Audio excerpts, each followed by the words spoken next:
आप लोगों ने वीडियोस देखा होगा ऑल इंडिया रैंक 2। इसके ऊपर मल्टीपल वीडियोस बनाए गए, अनगिनत वीडियोस बनी, अलग अलग तरह की बातें हुई। आज इस वीडियो के माध्यम से मैं आपको क्लैरिटी दे दूंगा क्या सच है क्या सही है। देखो, दो चीज होती है दुनिया में। एक होती है कि सही क्या है और एक होती है कि आपके सामने पोर्ट्रे क्या किया जा रहा है। और ऐसी हर बार होती है ना कि आपके सामने गलत चीज को पोर्ट्रे करके बार बार बार बार बार बार बार बार बार बार इतनी बार दिखाई जाती है कि आप उसी को सच मानते हो। जैसे बीजेपी में कोई गलती नहीं है, चाहे कुछ भी हो आएंगे तो मोदी ही। ऐसे बहुत सारे एग्जाम्पल आपको देखने को मिल जाएंगे डे टू डे लाइफ में। लेकिन उसी का एक एग्जाम्पल रैंक 2 भी हुआ है। समझने का कोशिश करना। मैं एक बात क्लियर कर दूं कि मैं यहाँ पर अभिनय सर को गलत करने नहीं आया हूँ। मैं जो सही है वो करने आया हूँ। अभिनय सर ने अपने वीडियो में बोला कि मैं हमेशा छोटा भाई की तरह माना। सर, छोटा भाई की तरह इसलिए माना क्योंकि हमने भी बड़े भाई की तरह माना। हमेशा वही आदर वही इज्जत दिया। तो उस आदर और इज्जत और सम्मान के हम लोग वैल्यू रखते हुए सही को सामने रखते हैं, गलत को हटाते हैं।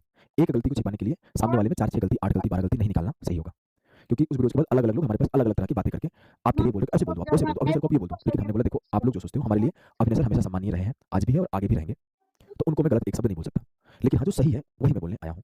और कुछ एक शब्द में इधर उधर की बात नहीं करूंगा। हमेशा से जिसको सम्मान दिया उसको सम्मान देता रहूंगा। सबसे बड़ी बात है ऑल इंडिया रैंक 2 की क्लैरिटी। दो तरह के पोस्ट होते हैं। एक होता है, दो नहीं तीन होते हैं, डबल ओ, जेएसओ और एक जितने बाकी पोस्ट है वो। डबल ओ के पेपर लास्ट कुछ साल से नहीं हो रहे हैं। जेएसओ का पेपर होता है। ये जेएसओ का पेपर होता है जो कि 4200 ग्रेड पे की नौकरी है, लेवल 6 की नौकरी है, जिसमें रवि भाई ऑल इंडिया रैंक 2 लाए हैं जेएसओ।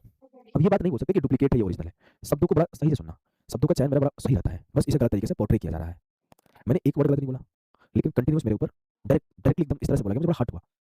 मैं बहुत देर तक तो बोल नहीं पा रहा था, फिर बोला कि कोई बात नहीं, मैं अपनी बातें रख के चलाऊंगा और बाद में बच्चे सोचेंगे, बच्चे सही समझेंगे, जो समझना होगा उन्हें समझ ले। उसके बाद ये मोहित है। जितने अदर पोस्ट होते हैं, ASO in MEA, ASO in CSS, income tax inspector, excise inspector और जितने पोस्ट एसएससी के थ्रू फिल होते हैं उसमें इनका रैंक 2 आया है। अब इस बात को समझना, नोटिफिकेशन के माध्यम से मैं आपके सामने ओपन करता हूँ। देखो, ये क्या है, हमने एसएससी का वेबसाइट खोला हुआ है, रिजल्ट यहाँ से आप पीडीएफ डाउनलोड कर सकते हो। जब आप इस पीडीएफ को डाउनलोड करते हो, जब आप इस पीडीएफ को डाउनलोड करोगे तो आपके सामने ये एक आ जाएगा जिसमें आपको बताया गया है। यहाँ पे जब आप ओपन करके जाओगे नीचे तो यहाँ लिखा हुआ है, देखो क्या, जूनियर स्टैटिस्टिकल ऑफिसर जेएसओ, जिसमें आपको पेपर 1 जो कि टियर 2 में सेक्शन 1 सेक्शन 2 होता है, मैथ रीजनिंग और जीके इंग्लिश का। इसके अलावा पेपर 2 जो होता है ना, स्टैटिस्टिक्स का एक एक्स्ट्रा पेपर होता है जो कि जेएसओ और स्टैटिस्टिकल इन्वेस्टिगेटर को देना होता है। और इनकी कट ऑफ यहाँ से डिसाइड होती है। फिर आता है all post other than JSO and SI. Clear लिखा गया ना, all post other than JSO and SI. अब इसके जो होते हैं सिर्फ मैथ रीजनिंग और जीके इंग्लिश होते हैं, जो कि 390 के होते हैं। और इसको मैंडेटरी होता है सबको देना। और जो इसमें सबसे बेहतर करता है ना, उसी का रैंक 1, रैंक 2, रैंक 3 आज से 15-20 साल पहले से हमेशा से यही देखते चलते आया हुआ है कि रैंक 1 को क्या मिला, एमईए मिला, रैंक 2 को क्या मिला, सर एमईए मिला, इनकम टैक्स इंस्पेक्टर मिला, रैंक 1 एमईए मिला। लेकिन अगर जेएसओ में कोई रैंक 1 लाया ना तो उसको भी एमईए मिलेगा, रैंक 2 लाया उसको भी, सॉरी, जेएसओ में रैंक 1 लाया तो भी जेएसओ, जेएसओ में रैंक 2 लाया तो भी जेएसओ, जेएसओ में रैंक 3 लाया तो भी जेएसओ, रैंक 4 लाया तो भी जेएसओ, रैंक 10 लाया तो भी जेएसओ, रैंक 100 लाया तो भी जेएसओ। अगर इसमें 50 पोस्ट है ना तो 50 बच्चों का सभी को जेएसओ मिलेगा। तो क्या टॉप 50 यही थोड़ी हो जाएंगे कि 1 से लेकर 50 तक? बात को समझना। लेकिन अगर यहाँ किसी का 50 में रैंक आ रहा है तो रैंक 1 लाया तो एमईए चूज कर सकता है, रैंक 2 लाया तो जीएसटी भी चूज कर सकता है, रैंक 3 लाया तो इनकम टैक्स भी चूज कर सकता है। यहाँ पर वो ऑप्शन पाता है कि वो कौन से पोस्ट पर कौन से लोकेशन पर जाना चाहता है। लेकिन यहाँ वो ऑप्शन नहीं होती है, उसे एक ही पोस्ट वही मिलेगा क्योंकि वो उसी पोस्ट के लिए अप्लाई किया है। इस पोस्ट के लिए स्पेशल सब कुछ होता है, उसे स्पेशल एक्स्ट्रा पेपर देना पड़ता है, उसे स्पेशल अपीयर होना पड़ता है। इस साल भी 350 बच्चों का इस पोस्ट पे नौकरी हुआ है। मैं 350 के 350 को खोल के दिखा देता हूँ। लिस्ट 2, ये लिस्ट 2 है, list of candidate enrolment process पर पोस्ट अदर देन तो मैं पोस्ट जो इंक्लूडेड है उसको एक बार ओपन करता हूँ। देखो, ये आपके टोटल 300 कुछ लोगों ने इस पोस्ट में सिलेक्शन लिया है, 367। तो क्या ये टॉप रैंक 1 367 है, रैंक 2, रैंक 1, रैंक 3, इस 367 में से रैंक 1, रैंक 2, रैंक 3 ये 70 लोगों का गाना है। मैंने अभिनय सर को गलत नहीं बोला। प्रॉब्लम कहाँ हुई देखो, मैं इसलिए बोल रहा हूँ प्रॉब्लम कहाँ हुई कि जिस कंपनी के साथ वो कोलैबोरेटेड है या फिर उनके साथ जिसके साथ वर्क कर रहे हैं, जैसे ही हमारी वीडियो को रैंक 2 की, उनकी पीआर टीम इतनी तेजी से एक्टिव हुई कि हमारे यूट्यूब चैनल के नीचे हजारों कमेंट आए, उसमें एक ही चीज आया कि ये इनका नहीं है, ये इनका नहीं है, ये इनका नहीं है। पास्ट में भी ऐसी हरकतें कर रखे हैं भाई। हमारी तो कभी नहीं बिगड़ी। जब सीजे से रैंक 1 आया था रोहित चादार, उसने बोला अभिनय सर से पढ़ा, अभिषेक सर से पढ़ा, मेरी वीडियो में अभिनय सर का नाम गया, अभिनय सर की वीडियो में मेरा नाम आया, हमने तो एडिटिंग भी नहीं कराया। ये 1 साल पहले की बात है, 2024 का रिजल्ट आया था।